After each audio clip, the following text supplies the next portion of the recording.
BP Sara may hawak umanong ebidensya laban sa Makabayan Black. Ito po ay isa sa mga tinuran. Isa po to sa mga sinabi ni BP Sara sa kanyang programa. Huwag kayong mag-alala, first episode pa lang yan.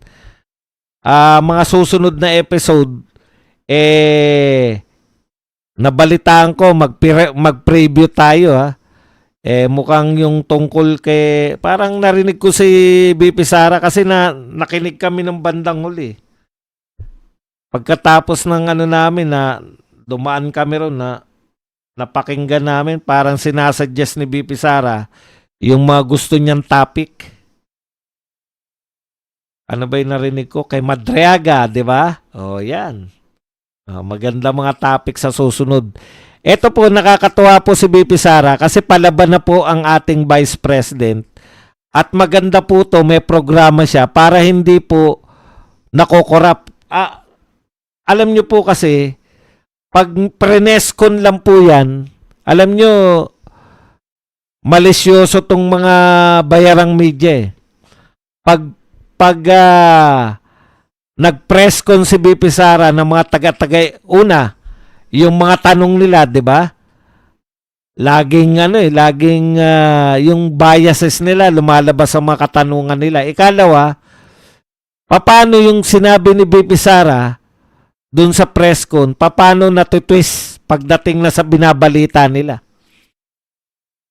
Samantalang dito, pag ang mga nagtatanong ay mga kaalyado natin, malamang sa malamang, yung gustong iparating ni BP Sara, yung ipaparating niya. Tapos, binabalita naman po ng mga mainstream media. Bahala na kayong kumuha ng balita. At least, patas yung nagtatanong, hindi yung mga anti-Duterte yung mga nagtatanong kay BP Sara. Kaya maganda po to, may programa. Ngayon, ang paliwanag niya dyan, bakit ibalik ang tapang at malasakit. Kasi ang tapang ay at malasakit, yan po ganyan niya po nilalarawan yung pamumuno ni Tatay Digong. May tapang at malasakit. At nawala po yan dahil alam nyo naman, wala nang katapang-tapang yung presidente natin ngayon, wala pang malasakit. Akalain nyo, no? Si Ramon Tulfo na nagsabi na wala naman talagang evacuation plan ng ating pamahalaan dun sa Middle East.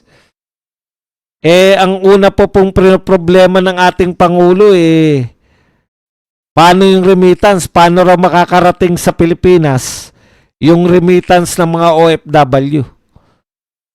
Alam nyo po, kahit na hindi talaga sensitive si BBM, no? At ang kanyang gobyerno. Hindi talaga sensitive sa mga nangyayari sa Middle East. Dapat hindi muna yung pagkakaperahan ng Pilipinas ang inaatupag nyo. Paano nyo naman sasagipin yung mga Pilipino doon just in case na lumala ng gusto? Nakakawat pa sakit na ngayon. Kaya inuuna pa yung paano kaya yung pagpapadala. Diyos ko, miski yung mga pamilya nila rito na pinadadalan, Mr. President, ang inuuna nilang intindihin yung mga pamilya nila doon. Siguro kahit hindi makapagpadala muna, hindi muna nila yung kaligtasan muna ng pamilya nila doon ang iniintindi. Kayo ang iniintindi nyo yung ipapadala nila paano makakarating sa Pilipinas. Yung pag-utak yan. Eto po, ayan, isa-isayin natin ha. Hindi natin matapos man, kayo na bahala mamaya magtanong sa tanungan portion. May ebidensya kami na may mga members ng Makabayan Black na galing sa kanila papunta sa nice people around o sa mga rebelde. Yan po ang pinahayag ni BP Sara dito sa kanyang programa. Alam nyo, talagang tukoy na tukoy ni BP Sara kung sino yung nagpasimula ng kanyang impeachment na yan, di ba? Si Franz Castro at ang Makabayan Black. Di ba? Yan yung drama na Masasagot po yan lahat eto na nga, nagpapahayag na nga po si BP Sara, pero mas maganda po sagutin sa sarili niyang programa, hindi po dun sa may scripted. Ano po ang mga nasabi ni BP Sara? Totoo na scripted yung ano sa kanya, no? Yung kanya pong impeachment na nagsimula po na wala naman po sila talagang kahit anong ebidensya. Sabi nga nila ng mga nagtatanong, Banat Bayat Boss Dada, ibig sabihin, Vice President Sara Duterte, nauna pa yung planong impeachment kaysa ebidensya. Parang baliktad po yata. Di ba? Kasi ang krimen, dapat nauuna yung krimen bago masampahan ng kaso. Dito po, sa kaso po ni BP Sara, inuna munang ibalakin o pagbalakan na siya i-impeach. At bago po maghahanap na lang ng impeachable offense. Actually, binanatan ni BP Sara yan simulang-simula pa eh. Kaya kayo mag-iimbestiga ng katakot-takot. Imbestiga dito sa budget, no? Yung budget hearing na ang dapat sana ang tatanungin lang sa budget hearing yung paano mo ginastos yung budget mo at ano tong pagkakagastusan mo ngayon, di ba? Sabi nga ni BP Sara, bakit ang tanong sa kanya sa budget hearing panay tungkol sa confidential fund samantalang hindi naman sila humingi ng confidential fund? Alam na alam talaga eh. Lahat po ng hearing na naganap para po makakuha ng ebidensya at yan nga po naganap, di ba? Ano po ba yung mga sinasabi nila?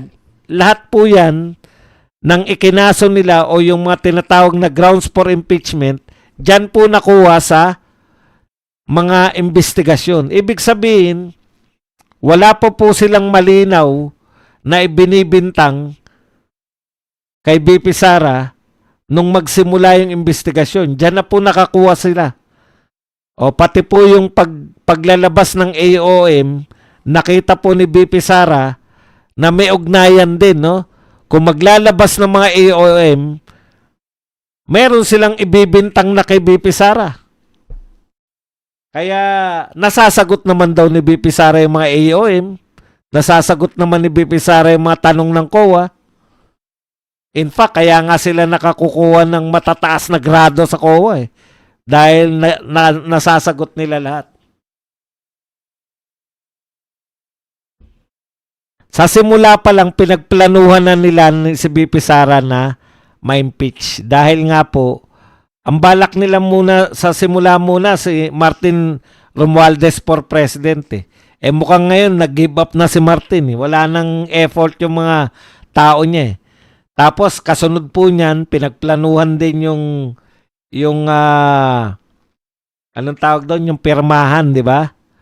Yung People's Initiative para baguhin ang konstitusyon para si Martin Romualdez magkaroon ng pag-asa na maging prime minister o kung ano pa man. Okay. Sa madaling salita, lahat ng tungkol sa impeachment ngayon, eto na po yung binunga. Yung impeachment na yan, matagal po nilang tinarbaho yan. Pansinin nyo po, lahat po yan galing, lahat ng ebidensya na yan galing sa mga sinagawa nilang investigasyon. Pangit po yun. Halatang halata sila. Tsaka ang pangit po pakinggan no, nagagawan mo ng usap yung isang tao na visibly wala namang ginagawang kasalanan, pero gagawan mo ng kasalanan tapos para matanggal siya o maalis siya na contender sa pagtakbo bilang presidente. Ngayon po, dati sa kagustuhan lang ni Martin na maging presidente kaya sinimulan nila impeachment. Ngayon po, necessity na. 'Di ba? Necessity na nila na patanggal si BP Sara, eliminate si BP Sara dahil sa nabisto pong dami nilang tinanggap na pera. dahil po sa kanilang mga nakuwang mga maleta, wala na po silang ibang option. Kundi tsumamba na ma-impeach si BP Sara kahit wala nga po. Kita nyo po, bandang huli, ang inaasahan na lang nila, pabuksan yung bank account ni BP Sara, baka makakita sila doon. Ano ba ang binibintang nyo kay BP Sara? Bakit nyo bubuksan yung bank account? Tanong nga ni BP Sara, di ba? Asan sa salin ko ang unexplained wealth? Sabi nyo, unexplained wealth. Asan sa salin niya yung unexplained? Hindi nga nila ma-explain na unexplained wealth yung kay BP Sara eh. Baka pag binuksan yung mga salin nyo, mas maraming unexplained wealth sa inyo eh. Thank you very much. Gusto ni Inday, DND Secretary sana para ubos sila. Okay, sama-sama po yan, no? Kinuwento din ni BP Inday na yung galit sa kanya ng Makabayan Black, nag-ugat pa yan nung tinapos nila yung insurgency, yung naging insurgent-free ang Davao. Alam niyo po, sa mga may edad na rito at mga taga ron, mga Bisaya at mga taga Mindanao, alam na alam po natin na yung Davao po ay talagang malakas po diyan yung mga rebelde nung araw. Pero nung panahon po ni BP Sara, yun nga pinapaliwanag niya nga eh. Dahil po sa mga confidential fund, dahil po sa mga intelligence work po yan eh. Kinakailangan mo magbayad talaga ng pera. Hindi nyo pa rin ba naintindihan yun? Intel work po yan. Kaya po nila yung sinasabi niya na Davao 9, nakalimutan ko, 911 ba yun? Oh. Hindi yata 911. Basta may numero eh. Yun po yung ginawa ni BP Sara, ginamitan talaga nila ng confidential fund para maubos na po. Ano po yung sinasabi niya? Na may ugnayan talaga yung mga, sabi niya nga, sabihin nyo ng red tag to, pero bibigyan namin kayo ng ebidensya. May ebidensya si BP Sara na dun sa Davao, naganap po yan. Na yung mga nare-recruit na mga rebelde ay galing dito sa mga grupo ng Makabayan. O Peace 911. O yan pong Peace 911 yung pinagmamalaki ni BP Sara. Oh, may ebidensya sila. At yan ang dahilan, yung Peace 911 ayon kay BP Sara, kaya natapos ang insurgency doon sa Davao City. Na-carry over yan, yung galit na yan, pinagplanuhan po siya ng Makabayan Black. At syempre, sa una, gusto ni Martin yan, no? Naging attack dog niya tong mga Makabayan Black laban kay BP Sara. Gusto yan ni Martin dahil syempre gusto ni Martin na maging presidente. Sinuportahan niya. Hanggang sa bandang huli na unti-unti na naiitsipwera yung mga Makabayan Black. Talagang mga tauhan na ni Martin ang tumitira. Yung mga young guns at yung mga tumandang paurong. Yung mga young guns, tsaka yung mga tropa nila Abante, yung mga thunders na paurong ang pagtanda. Sila na yung bumira na kay BP Sara. Oh. Kaya may ugnayan po yan lahat. At sabi ni BP Sara, alam ni BBM yan. Bakit? Minsan nagsumbong siya kay BBM eh. Bakit siya tinitira eh? Ano yung mga sinabi ni BP Sara? I-recall lang natin. Sabi ni BP Sara, huwag kang mag-alala. Parang kami bahala sa'yo. Parang ganun yata. Tapos may sinabi pa si BBM na ang priority na niya ay yung charter change na ang priority. Talagang magulo talaga to si BBM. Sa totoo po. Yung napaka-normal sa kanya magbago ng salita eh. Walang palabra de honor talaga. Kaya maganda po to. Ako natutuwa po ko. Yung sinasabi ni BP Sara at saka ng mga abogado niya na palaban na siya ngayon. O may programa pang ganito. Okay po yan, BP. Kasi wala pong puwang yung mga mainstream na bayarang media na i-twist yung mga sinasabi nyo. Nauna yung mga taong makapakinig bago sila eh. Ang problema sa mga press con nyo, BP Sara, una, hindi naka-schedule. Hindi namin alam. Pag binalita ng mga tao o mga taga-media yung press con, pabor na kagad sa amo nila. Na-twist na nila yung mga sinabi mo. Samantalang dito, kahit na anong twist nila dyan, una na namin napakinggan mula sa bibig mo, BP Sara. Kaya ituloy-tuloy nyo sana yan. Sana first episode pa lang yan.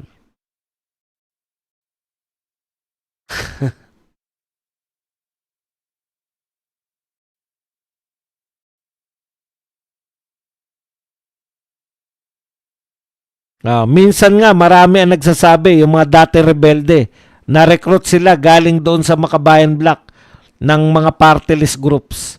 Ito si BP Sara to nagsasalita. Ito yung pinakaunang binanggit ng Makabayan Block, ang confidential fund. Sabi nila kapag daw ako naging NTF-ELCAC Vice Chair, makakahawak daw ako ng mas marami pang confidential fund. At mas maraming confidential fund, mas delikado sila. Kung paano sila naubos sa Davao, gustong gawin ni BP Sara yan sa buong Pilipinas. May pinapaliwanag si BP Sara eh. Kinakailangan matalino daw yung paggasto sa pondo. Halimbawa, konti lang ang pondo. Kaya pala, no? Kaya pala merong mga magnegosyo taday. Tsaka iba pang programa si BP Sara kasi tinatarget niya rito. Ang galing pala, no? Dapat sa BP, noon mo pa to pinapaliwanag sa amin. Ako nga, ang tagal ko na nakasuporta sa'yo. Hindi ko alam kung bakit may mga negosyo taday ka eh. Ito pala ang target recipient nila tong mga to. Para yung mga mamamayan, hindi na matukso na mangibang bumaliktad papunta sa kabilang bakod. Maging rebelde pa. Para maiwasan yung mga pinaka-prone. Yung mga grupo na o yung mga tao na maaring maging biktima, ma-recruit ng mga organisasyong may kaugnayan dun sa mga rebelde. Inuunahan ni BP Sara na bigyan ng pangkabuhayan. Yung pala yung mga meaning nun. O kaya, yung mga posibleng maging ma-involve sa droga. Inuunahan na ni BP Sara ng mga proyekto. Imagine, kahit halos pigang-piga na yung budget ng Office of the Vice President. Kahit halos wala nang matira, kundi pampasweldo. Pero naisip pa rin ni BP Sara yun. Kaya mahusay na presidente ito pag nagkataon. Imagine niyo yun. Yan talaga ang Kaya epektibo yung NTF-ELCAC eh. Kasi hindi na po pwede na panay military lang po. Dapat po yung mga prone na lugar na baka maging makarecruit yung mga rebelde. Bigyan mo ng mga proyekto yan, katulad ng ginawa ng NTF-ELCAC. Hindi na po magre-rebelde ang mga yan. Gusto ni Inday, Amik, maraming salamat sa padoble. Gusto ni Inday, DND Secretary sana para ubos sila lahat. Hindi binigay sa kanya eh. Alam nyo kung bakit DepEd ang binigay kay Inday Sara? Karamihan kasi sumisikat yung mga DND. Marami pong DND na sumikat eh. Mula po kay Ramos, Enrile, etc. Yung mga DepEd Secretary po, bihira po yung sumisikat na DepEd Secretary. Kumbaga, karamihan po na nagiging DepEd Secretary, hanggang dyan na lang. Dead end ng mga political career yan eh, yung DepEd Secretary. Tingnan nyo nangyari kay Jesly Lapus. Wala na, hindi naging senador. Tignan niyo yung si Brother Armin Luistro. O, di ba? Maraming DepEd Secretary walang naganap sa buhay nila eh.